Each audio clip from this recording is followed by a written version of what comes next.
I've been asked to speak today on libraries and climate change. Let me begin by taking you with me on a look back from the future to our time. In the early 21st century, despite international climate commitments and stunningly brilliant innovation, carbon emissions were still increasing. Their parts per million in our atmosphere were still rising, driving the temperature of the planet higher, and humanity was failing to defuse the climate bomb. For the first time since humans had appeared on Earth, conditions were being locked into the planetary life support system, which would result in the extinction of Homo sapiens. Then something shifted in the wind. A sparkling thread of hope hummed to life from an unexpected source. Though the change was almost unnoticeable at first, excitement grew as communities became aware that their own local library had somehow become more intensely relevant, more essential in the service of humanity's long-term survival. Suddenly, more and more people flocked to the library in order to be quickly brought up to speed on key concepts of climate science through climate literacy classes geared for a multiplicity of learning styles. Then, patrons were assisted to access a networking platform where everyone could contribute, practically and immediately, to resilience and climate solutions. Libraries worldwide joined hands with each other, forming a protective shield which buzzed with possibility and resolve. Libraries spoke as one voice, declaring their commitment and redirection of their resources towards educating the people about climate change, which they so deserve to understand. Libraries used their considerable resources to promote climate literacy, and a focused, dedicated community effort emerged. From conserving the knowledge of humanity, libraries rose to protect and preserve humanity itself and the natural world upon which human life and civilization depends. And that made all the difference.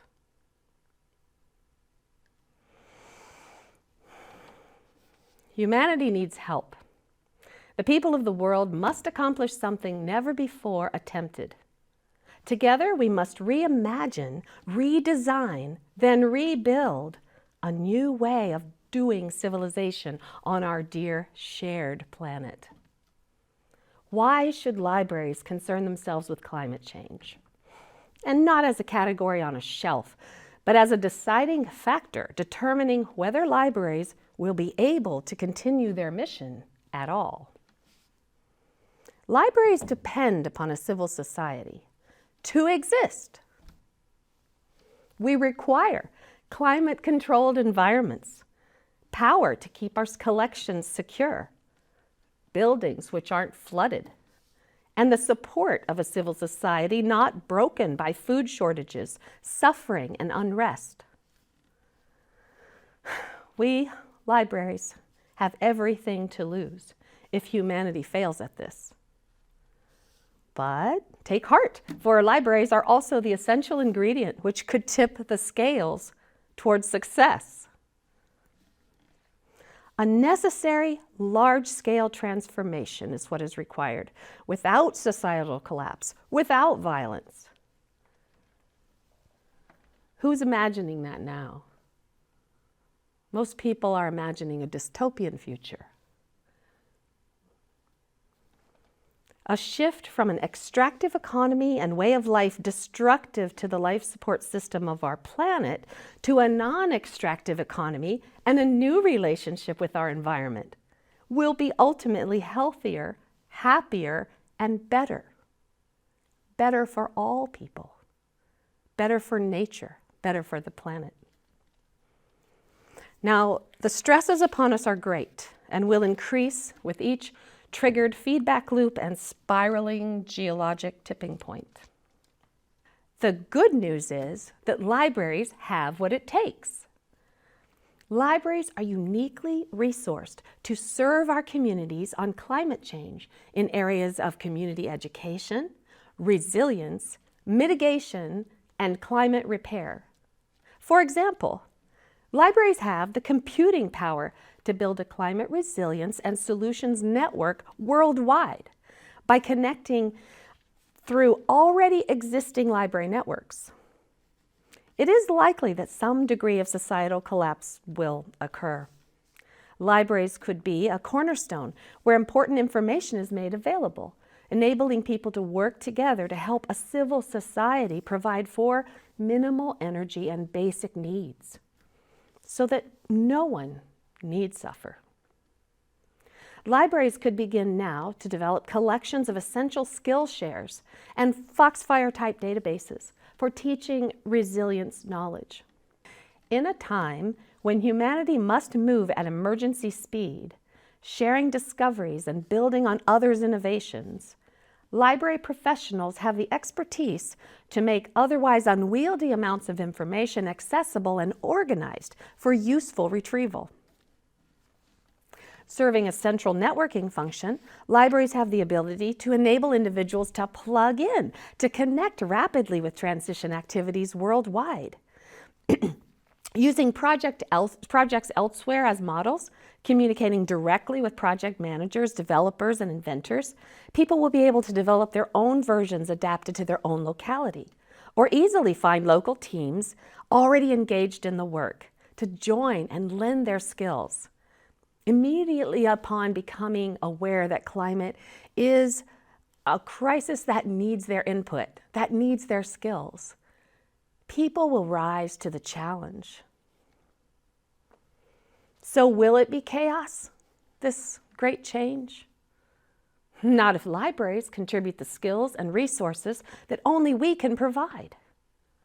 How are libraries uniquely positioned to help create a peaceful redesign?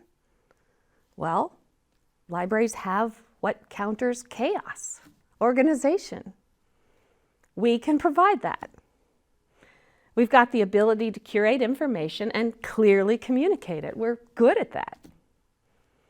Will conflict, disagreements, and opposition prevent humanity from diffusing the climate bomb in time? Well, that won't happen if enough libraries educate enough of the public, so enough people understand enough climate science to be able to identify and to support positive proposals and solutions when they hear them.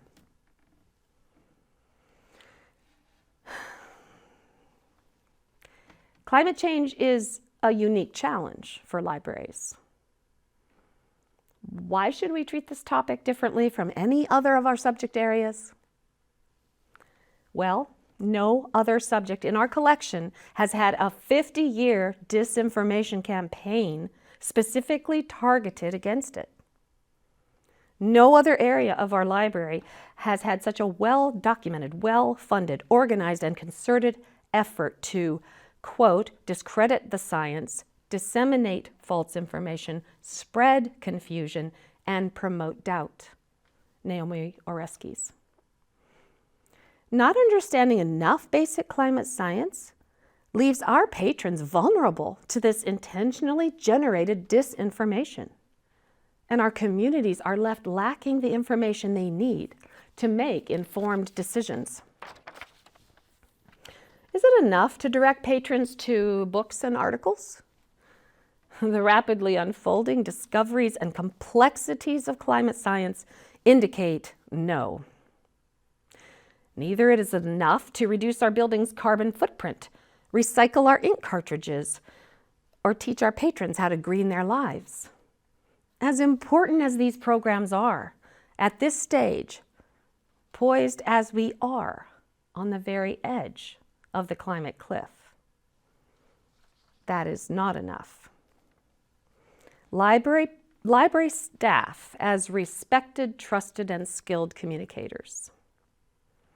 Library patrons have the right to understand changes in their planetary life support systems currently impacting their lives, and to receive that complex information in a way consistent with their learning styles, which for about a third of the population is a hands-on, participatory, kinesthetic style, especially for scientific or technical information. Yet, libraries tend to say, we don't lead, we follow, we respond to what our communities ask for. But if we stay with that, if we don't expand the vision of our mission, then libraries will become irrelevant as people begin to deal with crisis after crisis and be in survival mode. Libraries can become irrelevant because they won't be a luxury is not applicable in times of crisis. Library programmers often think that assisting the urgent task of bringing humanity up to speed on climate change means booking climate scientists for talks. And that has value. That's great. But lectures serve mainly auditory and visual learners. Librarians, library staff in general, we know how to change our method of communication to respond and kind of speak the way that someone needs for best communication. That's something we've learned over many years. And that's what's needed for climate science as well. We need to make it accessible and teach climate literacy and help people understand it in the way that in their own learning style, in the way that they can. Another reason that libraries need to step up on climate is that if we don't, others will. We are going to be going through societal changes. We can make them awful or we can make them grand. There are no other institutions able to fulfill the vital functions that the library can during the societal changes that we'll all be going through together. But there are many that will try.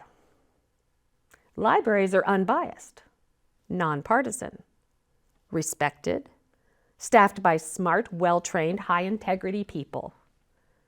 If libraries don't fulfill this role of educating the public about climate science, then less trusted institutions and businesses with their own agendas and motivations will.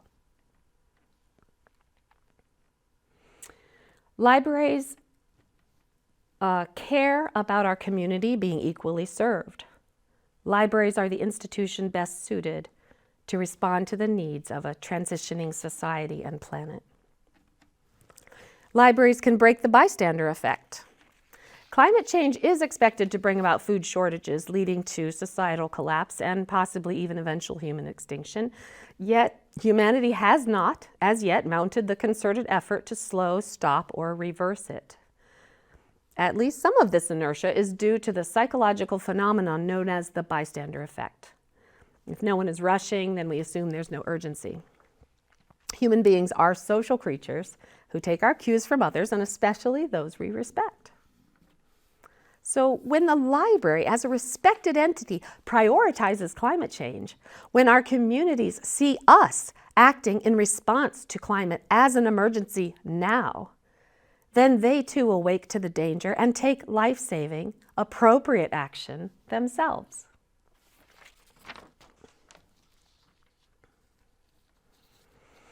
When libraries name climate change as the defining condition of our time, when we lead on climate education, we will become centrally relevant in a world dealing with crisis after crisis.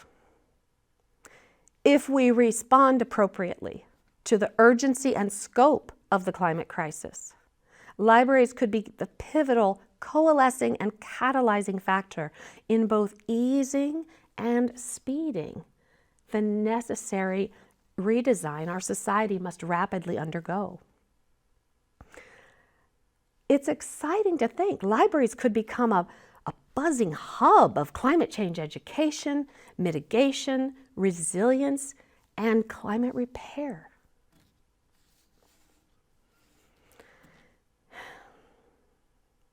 Climate change affects every aspect of life for every living thing on planet Earth.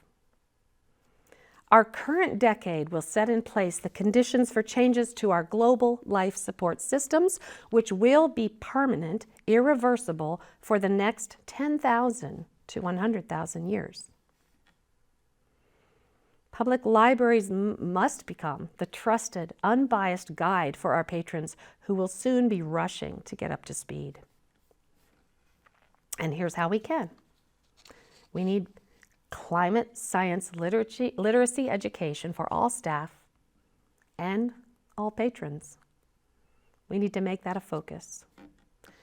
All library staff should receive enough training to thoroughly understand the key concepts of climate science. Libraries must tell the truth. We must acknowledge that climate is an emergency which threatens the civil society upon which libraries depend. And this truth must drive both short and long-range plans. The truth is, with libraries as well as museums, as well as many societal institutions, we will not be able to fulfill our mission. We need to tell the truth. Climate change, if not addressed now, if not addressed efficiently, if not appropriately responded to now, libraries will not be able to save the knowledge of humankind for you. Libraries will not be able to curate and collect and preserve and protect the wisdom of humanity for the ages. We must tell the truth that our mission is not just to do that in the here and now, but to ensure that it's there for the future, and that what is valuable and beautiful is preserved for all the humans to come after us. In action, how might all of this look in practice? Well, a patron arrives at the library asking, what is happening with the climate? What's true, and what can I do? Well, they are directed to an active programming and dedicated kiosk, which will give her choices. She can get up to speed on the science. She can listen to some specific programs and maybe she decides she's interested in neighborhood resilience. Maybe that's where she wants to put her skills and volunteer time right now. She sees an interesting project.